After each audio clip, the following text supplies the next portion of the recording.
no la quisiera comunicar con ella, sino que estaba fuera de la cobertura y que en esta tarde inmediatamente ya me pongo en comunicación con ella. Pues te agradecería muchísimo, muchas gracias.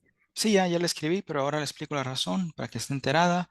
Entonces, ahora vamos a iniciar. Dale, Sí, perfecto. voy a listar acá el sistema.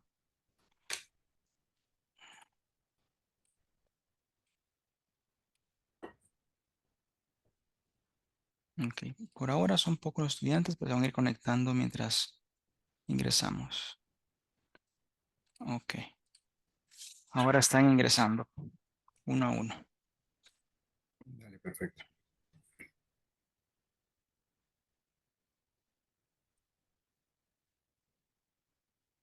Y ya estamos en línea.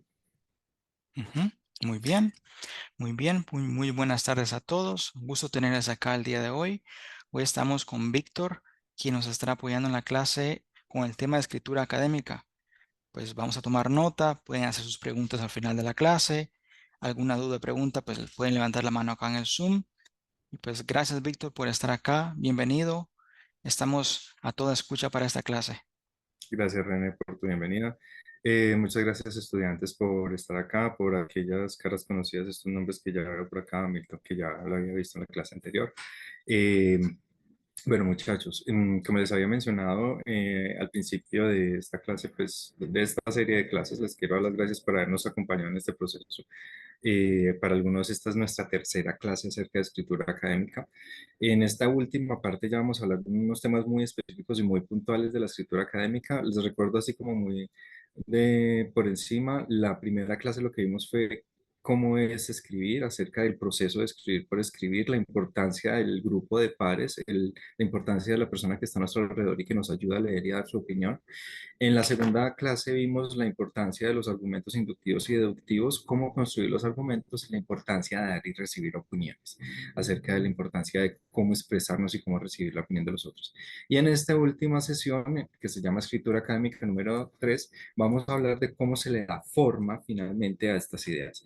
Vamos a hablar un poquito acerca de cómo son los tipos de texto, cómo se presentan los tipos de voces al interior de los textos y al final de la clase vamos a tener un espacio cortico donde les vamos a presentar algo que les había mencionado en la segunda clase acerca de cómo se utilizan las bases de datos, en este caso Google Scholar, para hacer las búsquedas de datos científicas para sus documentos, no solamente para sus procesos académicos, sino también para sus procesos profesionales, porque recordemos que como profesionales también es muy importante que mantengamos siempre al día la información que tenemos y, como les menciono, con Google Scholar y con las herramientas que vamos a hablar al final, se nos facilita la búsqueda de la información. Entonces, de nuevo, bienvenidos a este espacio. Les recuerdo que las preguntas, los comentarios, vamos al final con ellos, vamos a tener un espacio, todas van a ser respondidas y damos inicio en este momento. Entonces, la escritura académica. Cuando hablamos de la escritura académica, tenemos que tener en cuenta que la escritura siempre debe llevar una cosa que se llama la estructura. ¿Por qué es importante la estructura? Pues bueno, pues que una estructura facilita la comprensión, organiza las ideas y mejora la coherencia del texto. Es decir, una estructura facilita que lo que yo estoy intentando transmitir en mi texto se transmita de la forma correcta que yo quiero transmitir.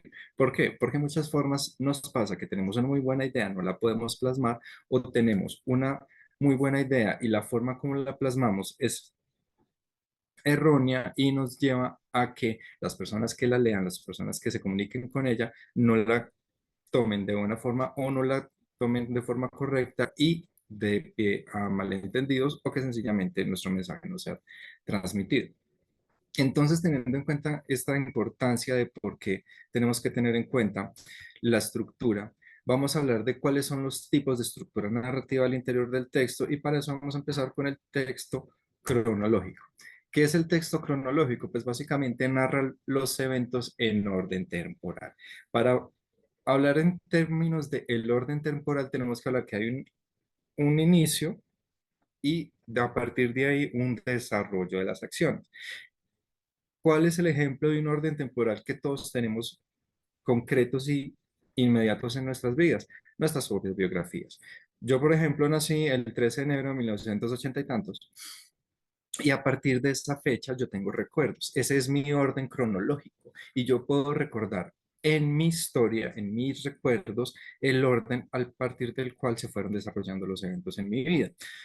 Cuando llevamos esto al texto, es muy importante que nosotros establezcamos un punto de inicio y a partir de ese punto de inicio vamos a ir organizando los eventos como se fueron presentando uno a uno conforme se fueron desarrollando.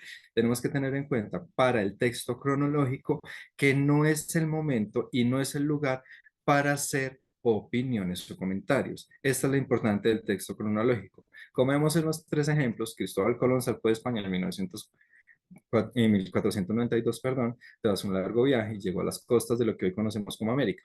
Los primeros teléfonos móviles eran grandes y pesados. Con el paso de los años se volvieron más pequeños y con más funciones.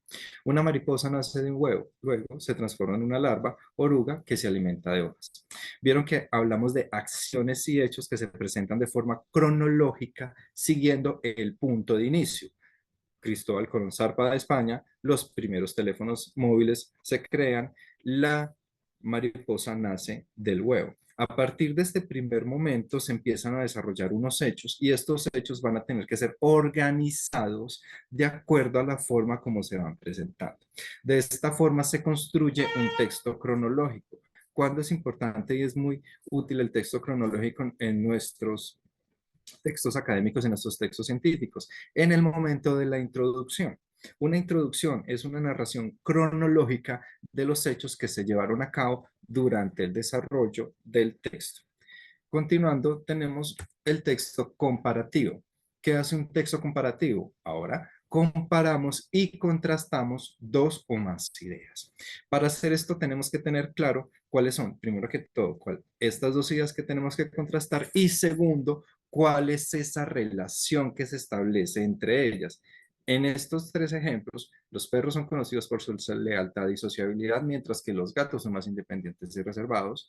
Las manzanas son frutas y redondas de piel roja, verde o amarilla. Su sabor es dulce y ligeramente ácido. El verano se caracteriza por días largos y cálidos. Es la época ideal para disfrutar de la playa y las actividades al aire libre. El invierno, en cambio, tiene días cortos y fríos.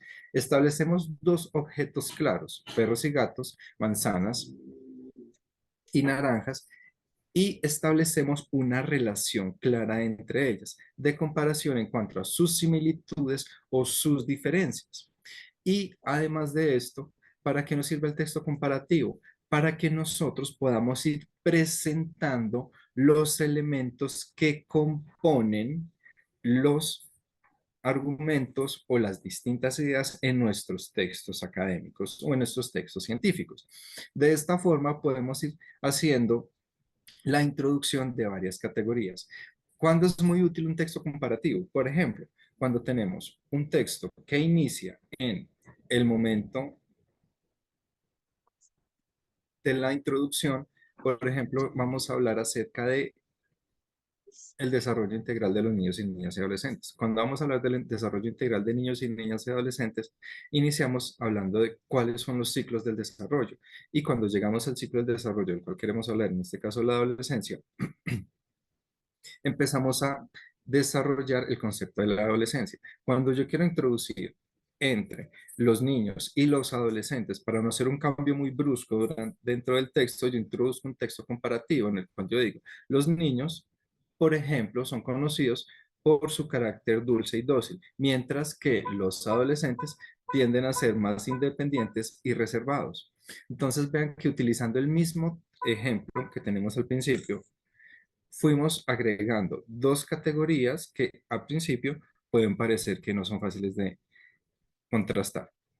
Entonces el texto comparativo nos va a servir mucho cuando estemos escribiendo nuestros argumentos, nuestros textos científicos, para construir estos puentes entre una idea y otra, un párrafo y otra, o entre un argumento y otro. A continuación, con el texto de tipo problema-solución, perdón, causa-efecto, vamos a hablar acerca de las razones detrás de un evento o una situación. Cuando hablamos de las razones detrás de un evento o una situación, ya vamos a estar hablando de unas categorías que van más allá de la construcción que hemos estado haciendo, desde un proceso meramente descriptivo hacia un proceso más relacional. Entonces empecemos recordando que empezamos hablando del texto cronológico. El texto cronológico describe acciones en un orden que inician en un punto y se empiezan a desarrollar cronológicamente. Estamos haciendo una descripción.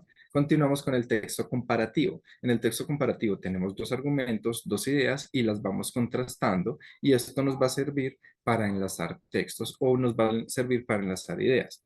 Pero cuando queremos desarrollar aún más la argumentación de nuestros textos, vamos a empezar a hablar de lo que conocemos como la causa o el efecto, que es la explicación detrás de un evento u otro. Como por ejemplo, en los textos que tenemos en pantalla, la contaminación del agua es causada por el vertido de desechos industriales y domésticos en ríos y mares. Como consecuencia, se produce la muerte de especies marinas y la falta de sueño puede provocar dificultad para concentrarse, irritabilidad, disminución del rendimiento laboral y un mayor riesgo de sufrir enfermedades como la obesidad y la diabetes. Cuando utilicemos un texto en donde se establece una relación de causa o efecto, estamos estableciendo una relación entre dos ideas. Y cómo esta relación entre estas dos ideas es en la forma en que una se desarrolla a partir de la otra. En esta forma podemos estar estableciendo unas relaciones causales. ¿Y esto para qué nos va a servir en la escritura de nuestros textos científicos? Al momento que vamos a explicar y al momento que vamos a introducir todo lo que nosotros conocemos como las conclusiones. ¿Por qué? Porque en un texto científico empezamos escribiendo las primeras categorías, después establecemos una argumentación o un problema y después de esto vamos a establecer un punto en donde vamos a llegar a unas conclusiones. En estas conclusiones vamos a poder mostrar cómo los argumentos, cómo las razones y cómo las ideas que hemos ido concatenando a lo largo del texto se van desarrollando y llegan a formarse como una conclusión. Esta conclusión es lo que nos va a permitir ahora sí empezar a argumentar lo que nosotros vamos a llegar a presentar como nuestro desarrollo. Entonces, ¿por qué es importante los textos que establecen una relación causal entre uno y otro? Porque la relación causal nos va a poder establecer cuáles son esos puntos de desarrollo en el cual nosotros, como escritores en nuestro texto científico, vamos a poder establecer los puntos a partir de los cuales estamos desarrollando nuestras ideas y hacia dónde se están llevando nuestras ideas. De esta forma, vamos a poder avanzar hacia algo que se conoce como el asunto de la...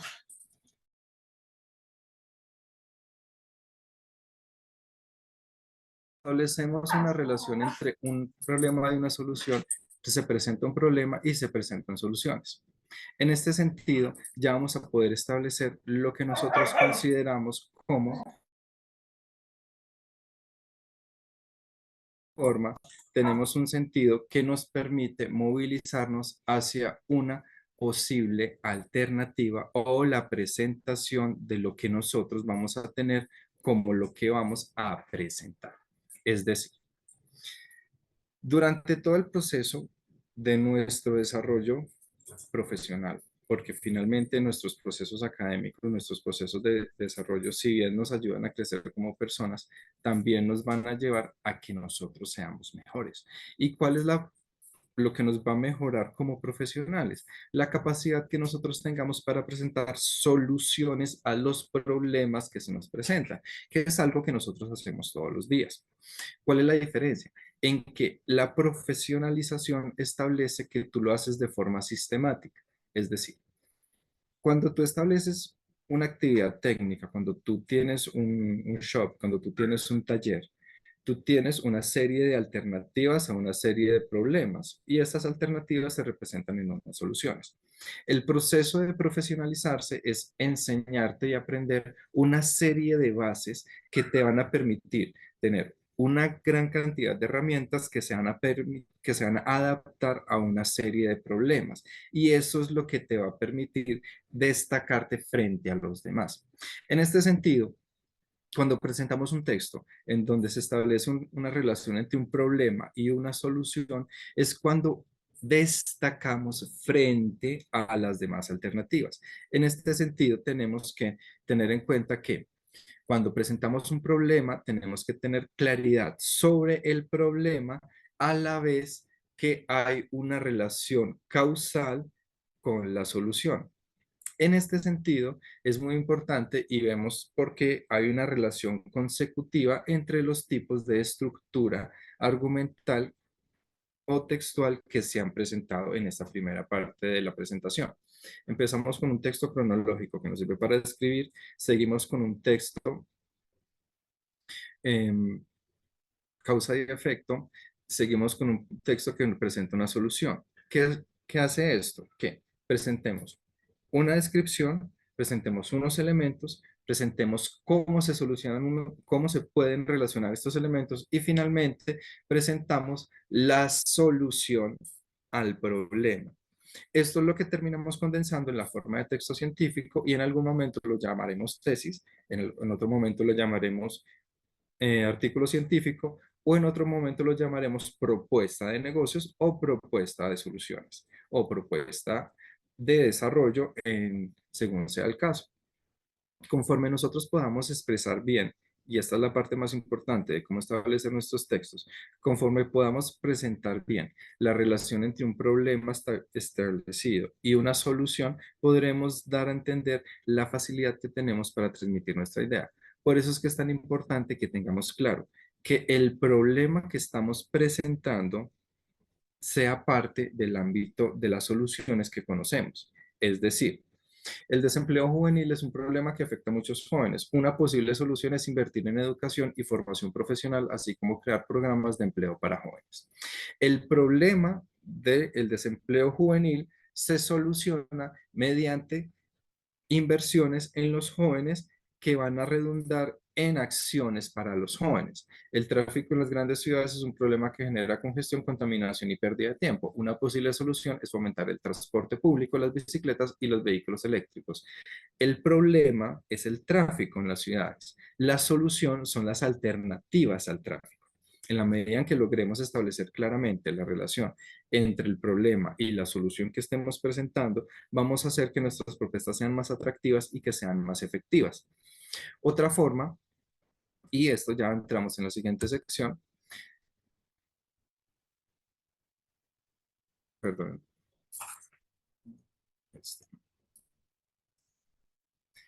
otra forma que tenemos para hacer que nuestros textos sean más efectivos es la utilización de los tipos de voz, tanto pasiva como activa. ¿Cuáles son los tipos de voces? La voz pasiva y activa son dos formas de construir una oración y tienen que ver con la elección de una u otra en la intención de lo que queremos resaltar. Cuando vamos a hablar del sujeto que realiza la acción, hablamos de la voz activa, o cuando vamos de hablar del sujeto que recibe el objeto, hablamos de la voz pasiva. Hablando con más detalle, en la voz activa el sujeto siempre realiza la acción. María pintó un cuadro, María es quien realiza la acción, el perro ladra, el perro es quien ladra, nosotros comemos pizza, nosotros somos quienes comemos. ¿Cuándo utilizamos la voz activa? Cuando describimos lo que hacemos, por ejemplo, en un informe de acciones. Realicé una clase, tuvo una atención de el número de estudiantes, se presentaron las siguientes inquietudes y al final se presentaron las siguientes respuestas. Durante la voz activa estoy presentando las acciones que se realizaron y al mismo tiempo estoy encuadrando el sujeto de la acción.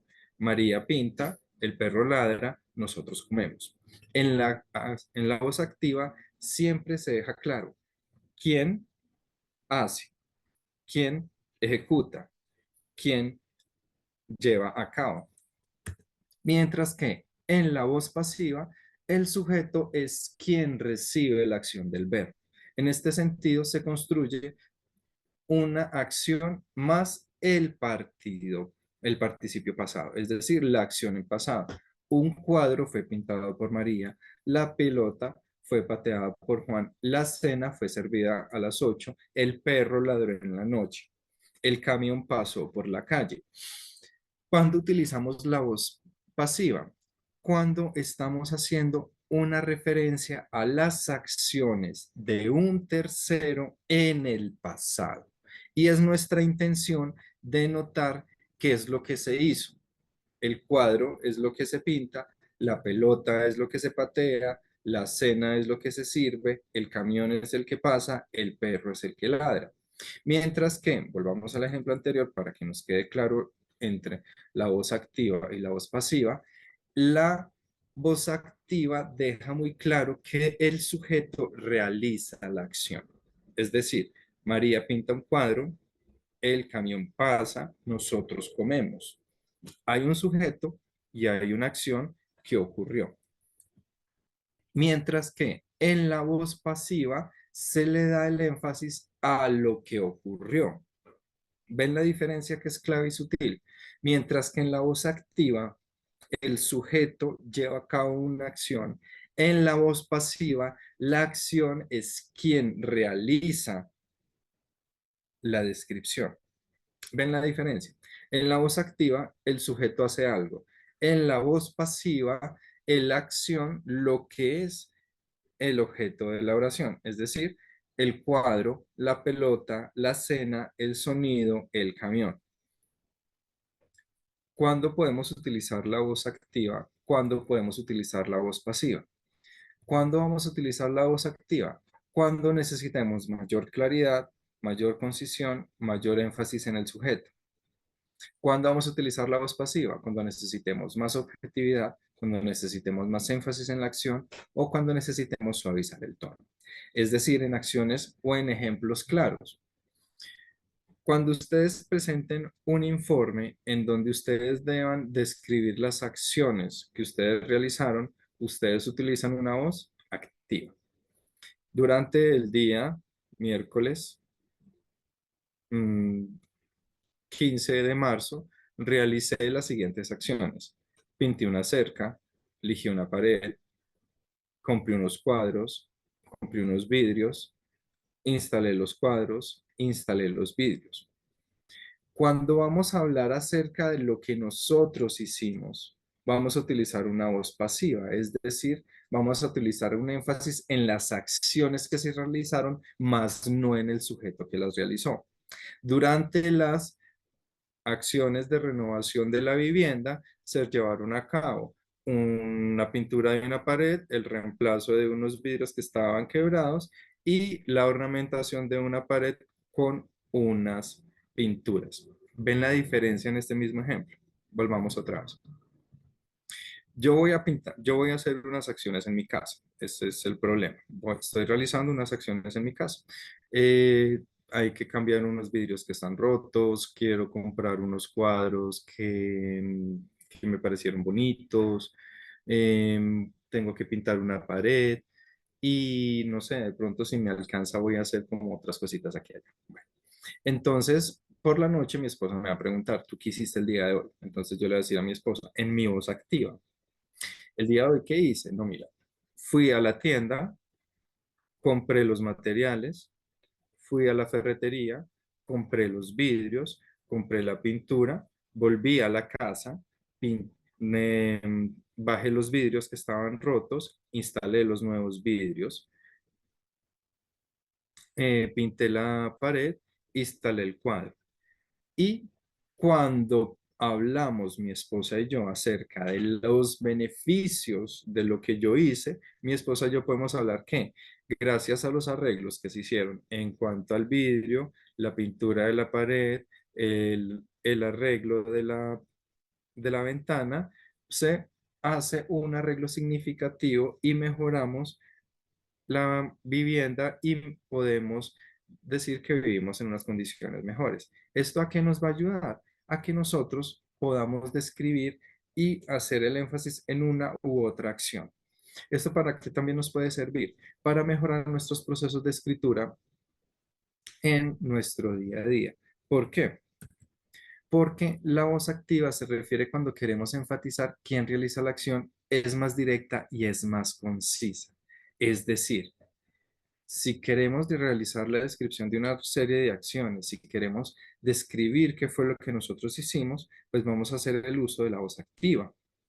Mientras que vamos a usar el uso de la voz pasiva cuando queremos destacar lo que se hace sin importar lo que se hace y también cuando se realiza algo que no sabemos quién lo hizo o que es menos importante. Es decir, cuando hablemos de algo tercero o algo que también ocurrió. Es decir, cuando utilizamos la voz activa, podemos utilizar nuestra posición y expresar nuestra opinión, mientras que cuando utilizamos la voz pasiva, podemos hacer el uso del lenguaje para dar un punto de vista distinto al que nosotros tenemos y lo podemos plasmar ahí.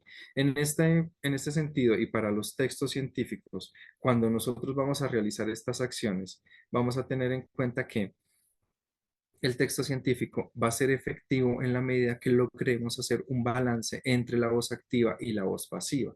Y este va a ser un proceso que va a ser muy importante en sus procesos de escritura, porque cuando vamos a llegar al proceso de escribir un texto, un- una tesis, cuando vamos a hacer un informe, se facilita la elaboración del texto en la medida que logremos hacer un balance efectivo entre lo que queremos describir, lo que queremos describir y las conclusiones a las cuales queremos llegar. Finalmente, cuando hablamos al principio de la clase, les hablaba de una forma que podemos utilizar para buscar información y cómo esta información nos puede servir para nuestro día a día como profesionales, como investigadores, como estudiantes y también cuando vayamos a hacer nuestros procesos de investigación, cuando vayamos a hacer nuestros procesos de informe o también cuando sencillamente queramos aprender o queramos actualizarnos en algo nuevo que queremos saber. Esto se llama la búsqueda académica a través de Google Scholar. Google Scholar es una base de datos planteada por Google en donde podemos realizar búsquedas académicas y estas búsquedas académicas se van a realizar mediante, perdón, mediante la plataforma que vamos a encontrar en esta dirección. Este texto también queda para ustedes, no se preocupen. ¿Para qué nos va a servir Google Scholar? Google Scholar tiene una capacidad y es que se conecta con todas las bases de datos científicas del mundo, de todas las universidades. Es decir, en Google Scholar vamos a encontrar conocimiento, artículos científicos, académicos de investigación, técnicos y prácticos al día, actualizados de todo el mundo en nuestro idioma o en todos los otros idiomas que podamos manejar: inglés, español, francés, chino, mandarín, todos los que ustedes quieran, con la ventaja que es gratis. ¿En qué sentido? En algún momento cuando ustedes vayan a realizar un proceso en donde quieran destacar, en el momento que ustedes quieran utilizar el conocimiento a su favor, y esta es la importancia del conocimiento o de lo que les quiero transmitir en este momento con las bases de datos científicas. La diferencia fundamental entre un profesional o un técnico o un shop, pues, por ejemplo, un taller, entre un muy buen taller y un taller que no es tan bueno, es la capacidad que tienen sus técnicos para mantenerse actualizados. Y esto lo vemos así de sencillo como, por ejemplo, con un taller de autos. Todos los años los autos nuevos cambian su tecnología, todas las tecnologías nuevas son más complicadas y no todas lo que sabemos acerca de tecnología o los métodos que utilizamos siempre para organizar autos viejos nos pueden servir para autos viejos. ¿Cuál es la solución para mantenernos ahí en el mercado? Estar actualizados.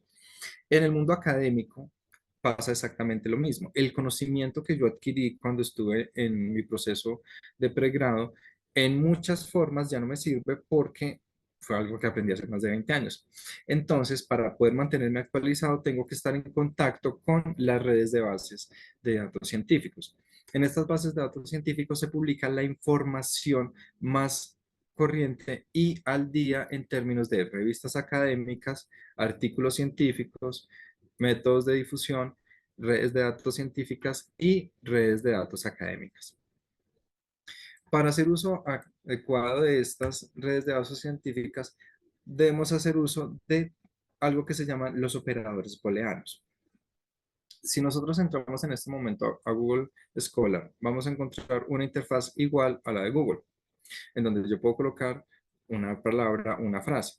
Pero si yo no sé específicamente qué es lo que quiero buscar, si yo no sé específicamente cómo expresar lo que yo quiero buscar, pues básicamente yo voy a encontrar que el conocimiento que me da la plataforma no puede ser el que yo necesito, no puede ser necesariamente lo que yo estoy buscando y esto me va a generar que yo diga pues que no sirve y nunca la vuelvo a utilizar. Estos operadores booleanos and or not nos van a permitir filtrar y utilizar de forma más efectiva la información que vamos a encontrar en estas bases de datos. Entonces, haciendo una breve descripción, ya vamos a ver más adelante cómo se utilizan en la forma de tres ejemplos prácticos, no se preocupen. Vamos a ver que AND es un operador que nos permite combinar términos en donde los resultados deben contener todos los términos. Por ejemplo, si yo quiero buscar cuáles son los últimos métodos para sincronizar motores eléctricos, entonces, en términos booleanos serían motores AND eléctricos AND últimos modelos. Al utilizar estos conceptos unidos por el AND, el operador va a permitirme buscar la información que está relacionada en estos conceptos.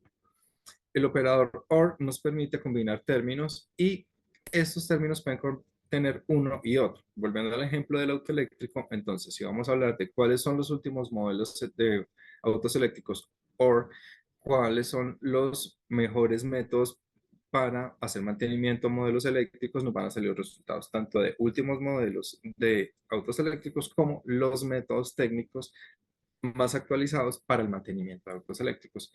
Y finalmente, el operador NOT nos va a permitir excluir términos unos entre otros. ¿Para qué? Para que filtremos información que no necesitemos. Es decir, es un operador que nos permite ir filtrando la información que vamos encontrando en el proceso de búsqueda. Entonces, vamos a ver tres ejemplos rápidos para utilizar los tres operadores en un ejemplo práctico. Entonces, supongamos que estamos buscando información para un trabajo de investigación acerca del cambio climático and océanos and impacto. Entonces, estamos buscando información sobre el cambio climático, sobre los océanos y sobre el impacto del cambio climático. Al utilizar el operador and, vemos que los resultados nos van a mostrar estas tres palabras en el texto, es decir, van a estar combinados el cambio climático, el estudio sobre los océanos y el impacto que el cambio climático tiene sobre los océanos. Si además de esto queremos agregar otro término como por ejemplo calentamiento global, utilizamos el operador OR, en donde hablamos de calentamiento global o cambio climático. En este sentido, la búsqueda va a incluir los resultados que incluyan el término calentamiento global. Es decir, vamos a tener cambio climático, océanos, impacto, o si algunos investigadores no hablan en términos de cambio climático, sino que hablan de calentamiento global, porque en algunos casos, si alguna vez hemos utilizado Wikipedia, nos ha pasado que llegamos a una página que se llama desambiguación.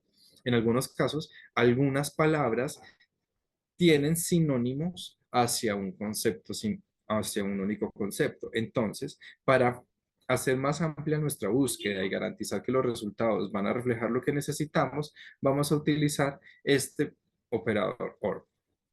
Y finalmente en este ejemplo vamos a utilizar el operador NOT, porque vamos a hablar de océanos, pero no de contaminación.